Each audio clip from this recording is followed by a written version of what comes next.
आधी रात का समय था। हर ओर सन्नाटा फैला हुआ था। मायागंज इलाके में इन दिनों चोरियां ज्यादा बढ़ गई थी, इसलिए उस कड़ाके की सर्दी में भी बिरजू चौकीदार अपने हाथों में टॉर्च और एक लाठी थामे पहरा दे रहा था। जागते रहो। पहरा देते हुए बिरजू एक कूड़े के ढेर के पास से गुजरता है। तभी उसके कानों में किसी बच्ची के रोने की आवाज आती है। ये तो किसी बच्चे के रोने की आवाज है, लेकिन ये आवाज आ कहां से रही है भाई? बिरजू इधर उधर देख रहा होता है। तभी उसकी नजर एक डस्टबिन पर जाती है। उसे देखते ही वो चौंक जाता है और भागता हुआ डस्टबिन के पास जाता है। बच्ची की रोने की आवाज उसी डस्टबिन से आ रही थी। वो उस बच्ची को डस्टबिन से निकालने के लिए अपने हाथ बढ़ाता है। तभी वो डस्टबिन हवा में उड़ने लगता है। ये डस्टबिन हवा में कैसे उड़ने लगा? वो ये सोच ही रहा था कि डस्टबिन धड़ाम से नीचे जमीन पर आ गिरा। वो डस्टबिन की ओर जाने ही वाला होता है। तभी वो देखता है कि डस्टबिन तो नीचे जमीन पर आ गया है, लेकिन वो छोटी सी बच्ची हवा में उड़ रही है और लगातार रोई जा रही है। बिरजू के माथे पर पसीने की बूंदें आ गई थी। तभी उसे एक औरत की हंसी की आवाज आती है।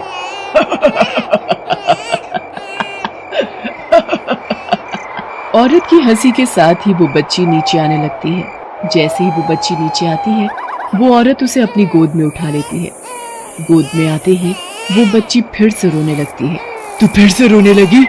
तुझे बोला ना, तेरे रोने से किसी को कोई फर्क नहीं पड़ने वाला, इसलिए चुप हो जा, नहीं तो मैं तुम्हें फिर से खामोश कर दूंगी। लेकिन वो बच्ची लगातार रोती रही। तंग आकर उस औरत ने उस बच्ची को उठाकर डस्टबिन में फेंक दिया और वहां से जाने लगी। बिरजू ने जब उसे ऐसा करते देखा तो वो उस पर चीख पड़ा। ओए, कैसी औरत है तू? इतनी छोटी सी मासूम बच्ची को डस्टबिन में डालकर कहां जा रही है? मैं तुझे ऐसे नहीं जाने दूंगा। ये कहकर बिरजू ने उस औरत का हाथ पकड़कर खींचा, लेकिन ये क्या, हाथ खींचते ही उस औरत का पूरा हाथ ही उखड़कर बिरजू के हाथ में आ गया। अरे ये कैसे हो सकता है? इस औरत का हाथ उखड़कर मेरे हाथ में कैसे आ गया? बिरजू की हालत उस समय काटो तो खूनने ही वाली हो गई थी। उसका गला पूरी तरह सूख रहा था। फिर भी उसने हिम्मत करके उस औरत से पूछा, कौन हो तुम? बताओ, कौन हो तुम? नहीं तो मैं शोर मचाऊंगा और सोसाइटी के लोगों को इकट्ठा कर लूंगा। सोसाइटी? अरे इसी सोसाइटी ने तो मेरी ये हालत की है। इसे इकट्ठा कर आप क्या करेंगे?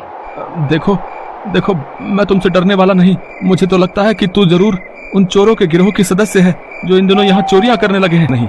ये कहकर उन्होंने अपने हाथ में पकड़े डंडे का जोरदार प्रहार उस औरत पर किया, लेकिन अगले ही पल एक और आश्चर्य से उनका सामना हुआ। उन्होंने देखा कि वो डंडा उस औरत के शरीर से आर पार हो गया। हे भगवान, ये क्या हो गया? ये डंडा इसके शरीर के आर पार कैसे हो गया? कहीं ये कोई भूत प्रेत या चुड़ैल तो नहीं? ये सोचकर वो वहाँ से भागने लगा। भागते भागते वो थोड़ी दूर ही निकला था कि उसे सामने फिर वही औरत खड़ी दिखाई दी। उस औरत का चेहरा बहुत ही भयानक लग रहा था। मुझे छोड़ दो मुझे। तभी उसने देखा कि वो डस्टबिन उसकी तरफ खुद ब खुद लुढ़कता हुआ आ रहा है और वो बच्ची उसके अंदर जोर जोर से रो रही है। ये देखकर बिरजू के पैर और हाथ कांपने लगे और वो बेहोश हो गया। अगले दिन जब उसे होश आया तो वो अस्पताल में था। मैं यहाँ कैसे आया? कौन लाया मुझे यहाँ? और वो औरत, वो बच्ची और वो डस्टबिन कहाँ है? ये सब आप क्या कह रहे हैं? कौन सी बच्ची, कौन सी औरत और कौन सा डस्टबिन? बिरजू ने सुशीला को कल रात की सारी कहानी कह सुनाई, जिसे सुनकर सुशीला ने कहा, अरे आप पागल हो गए हैं क्या? मुझसे तो कह दिया, लेकिन किसी और से ये सब मत कहना। बिरजू खामोश हो गया। कुछ दिनों बाद बिरजू घर तो वापस आ गया, लेकिन उस रात की घटी घटना उसके दिमाग में अब भी घूम रही थी। कुछ दिनों बाद बिरजू फिर से पहरेदारी के लिए जाने लगा। थोड़े दिन तो सब कुछ सामान्य रहा, लेकिन एक दिन फिर से उसके साथ वही सब होने लगा। उसे डस्टबिन के पास फिर से वो बच्ची और औरत दिखाई दी। बच्ची आज भी जोरों से रो रही थी। बिरजू से रहा नहीं गया और उसने उस बच्ची को डस्टबिन से निकालकर अपनी गोद में ले लिया। तभी वो औरत फिर से वहां गई। पहले तुम इसे रुलाते हो, फिर इसके आंसू पोंछने का नाटक करते हो। मैंने कब इसे रुलाया? उस औरत का नाम प्रेरणा था। उसकी शादी प्रीतम से हुई थी। शादी के कुछ महीनों बाद वो गर्भवती हो गई, लेकिन गर्भवती होते ही उसके सिर पर एक उम्मीद उसके पति और ससुराल वालों द्वारा जबरदस्ती बांध दी गई। अरे बहू, तुम मुझसे लिखवा के ले लो, तुम्हें बेटा ही होगा। हाँ माँ, तू काहे चिंता करती है? प्रेरणा को 100% बेटा ही होगा। हाँ। अरे मैं आपको कैसे समझाऊं, बेटा बेटी अपने हाथ में कहाँ होता है, ये तो ईश्वर की मर्जी पर निर्भर करता है। हम ईश्वर की मर्जी को पल में बदल देने वाले लोग हैं, इसलिए तू चिंता न कर और तैयारी कर बेटे के जन्म की। समय बीता, प्रसव का दिन नजदीक आया। प्रेरणा को अस्पताल ले जाया गया।